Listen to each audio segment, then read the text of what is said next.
once Dad's gone, there's a lot of good people in our company. And I find that my job is saying yes or no to new ideas rather than giving ideas myself. Turns out I can get that done quick. Yes, no, yes, yes. And that's me done for the day. 2 people in our design team fall in love. Up the duff. They look into legalities and realise that the cheapest thing is to get married. At the wedding, she sits there, patting her belly. She says to me, "Do you know what you need?" I do not.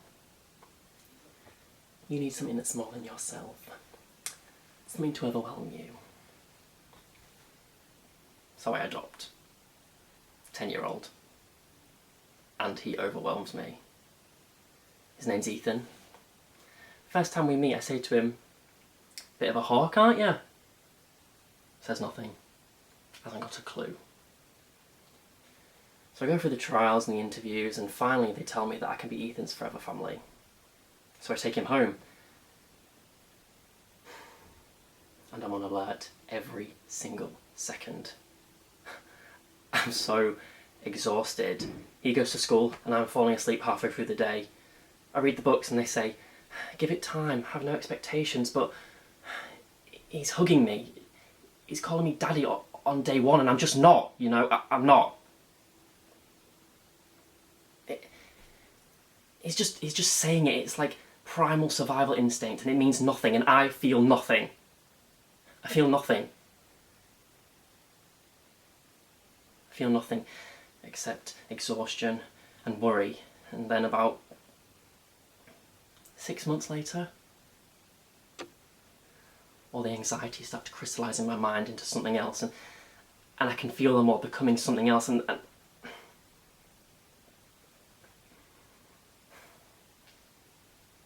one afternoon, I get a phone call from my driver saying he's at school and Ethan's not there. And the school tells me that Ethan was supposed to be walking home with his friend. He had a note. Ethan's not answering, so I look him up on Find My Phone, but he switched it off. I thought I knew what worry was, but I don't. I don't have a clue. I learned what worry was that night. About 3 hours pass until my phone goes. It's the doorman downstairs. Ethan's just walked in, whistling, apparently.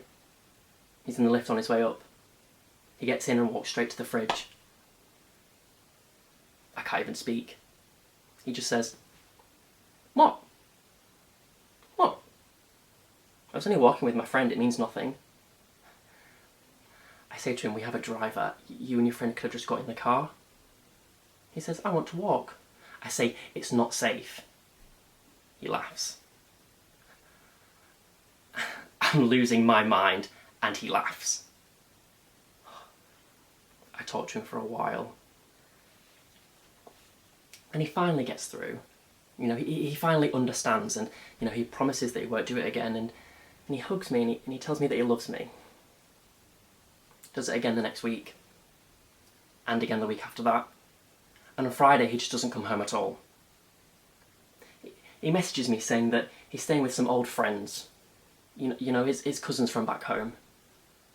So I've got my driver, I've got my PA, I've got everyone looking for him, and I think about calling the police, but then I think a kid that looks like Ethan looks, if he runs, and if the police decide that the phone that's in his hand is not a phone at all, every siren, my heart stops.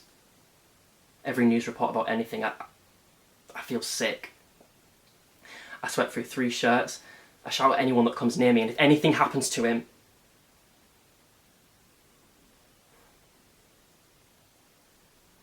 he comes home on Sunday like nothing's happened. I say to him, "It's a bad neighbourhood. It's not safe." He says, "Daddy, it's my neighbourhood. It's home." I say, "Okay then. Okay." And on Monday when he's at school, I get my PA to call the adoption agency and I tell her,